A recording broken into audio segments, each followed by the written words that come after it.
Moises Alou, injury, dislocated ankle, and fractured fibula.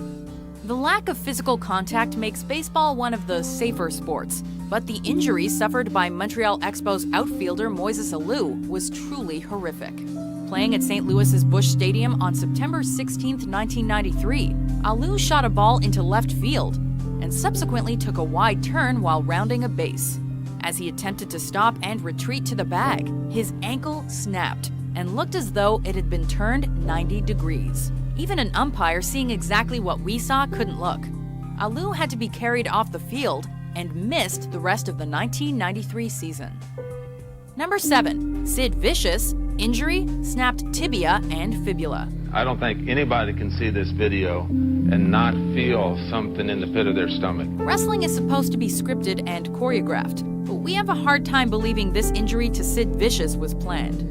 On January 14, 2001, facing pressure from World Championship Wrestling management to expand his repertoire of moves, Vicious attempted an aerial maneuver on Scott Steiner called the Big Boot, with the bones breaking through the skin. Vicious needed 2 hours of surgery and a 17-inch rod in his leg, and required a cane to walk for a while afterwards. I gave everything I had to give to this business, and I literally mean that. Amazingly, he eventually stepped back into the ring, returning to the WWE in 2012. Psycho Sid! Brother, if you think AJ's a little psycho, this is the guy that invented being psycho. Number 6. Kevin Ware, injury, broken tibia. Coach P just kind of gave me one of those looks like somebody just saw a ghost or something like that. It's one thing when a professional athlete suffers a horrible injury, but it's truly tragic when it happens at the college level to young athletes who are not even earning any money. Oh my goodness.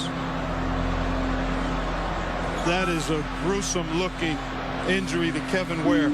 On March 31, 2013, Louisville Cardinals guard Kevin Ware suffered one of the most gruesome injuries you will ever see in an Elite 8 game against the Duke Blue Devils. Ware attempted to block a three-point shot, but when he landed, he snapped his tibia, which resulted in the bone protruding out of his shin. Look at the bench. The players on the bench and fans in the first few rows were visibly shaken after seeing the extent of the injury, as was the entire internet when the clip went viral. So I'm gonna rehab as hard as I can, and I'm gonna get back on the court like there's no tomorrow. Number 5. Djibril Cisse, injury, broken tibia and fibula.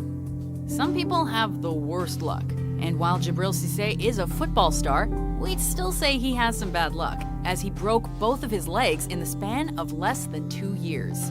The first incident came on October 30th, 2004, while he was playing for Liverpool, when Cisse's boot got caught in the turf, snapping the tibia and fibula in his left leg, an injury that was supposedly so serious, the athlete easily could have lost his leg below the knee.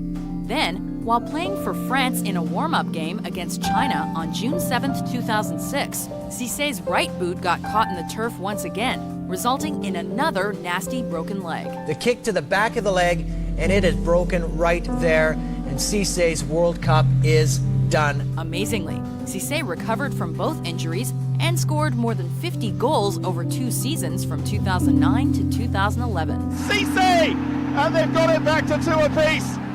It's another header from close range. Djibril Cisse scores against his former club. Number 4. Willis mcgahee, injury, torn ACL, PCL, and MCL.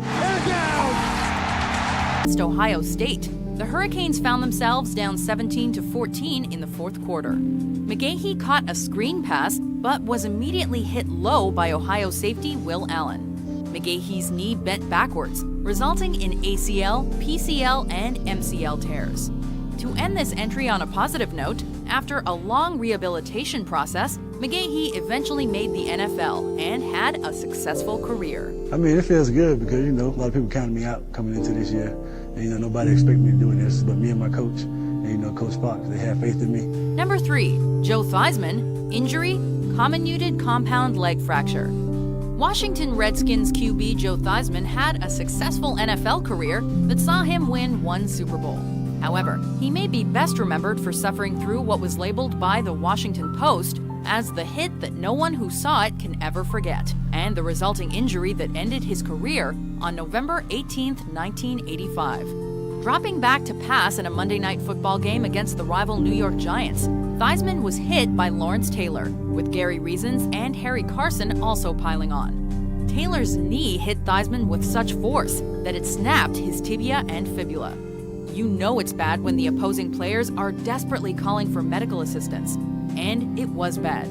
Theismann was forced to retire at the age of 36. I still want to play. I really, really, really want to play football. Number 2. Clint Malarchuk, injury, sliced carotid artery, and jugular vein. Each side of that skate blade has a microscopic edge that is razor sharp. Considering how sharp hockey players keep their skates, it's remarkable we don't see more serious lacerations. Oh boy, Zednik, oh my goodness. Oh my God, it's really bad. Richard Zednik is cut wide open. Oh my God. Florida Panthers forward Richard Zednik suffered a horrific injury in 2008 when his throat was accidentally cut by a teammate's skate.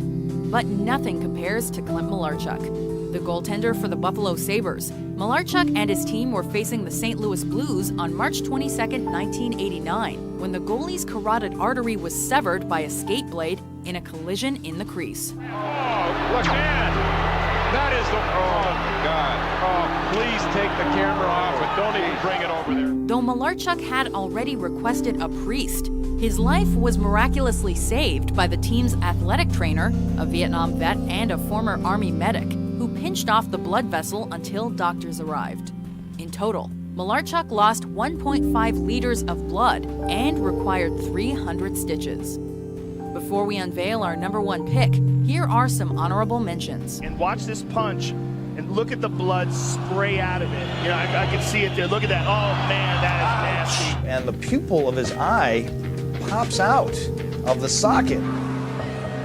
And the linebacker Lathers comes in and hits him in the right knee. Oh no. You know, when I came down, my knee just, it wasn't under me. No finish though by Sean, and he's hurt. Number 1, Alex McKinnon, injury, broken neck. Everyone in sport, not just rugby league, they're in total shock. It's been said that rugby is a hooligan sport played by gentlemen. And rugby players arguably put their bodies on the line more than any other athlete. The most beautiful athlete you've ever seen. 22 years old. Unfortunately for rugby league player Alex McKinnon, this resulted in a life-changing injury. Now McKinnon going into the turf head first. Playing for the Newcastle Knights in 2014, McKinnon was involved in a dangerous play when he was tackled by Melbourne Storm forward Jordan McLean, and his head was driven hard into the ground. The collision fractured 2 of McKinnon's vertebrae, paralyzing him on the spot in one of the scariest scenes ever in a sporting event. Remarkably, McKinnon was able to stand up after just 10 months of rehab and still believes he will one day be able to walk again.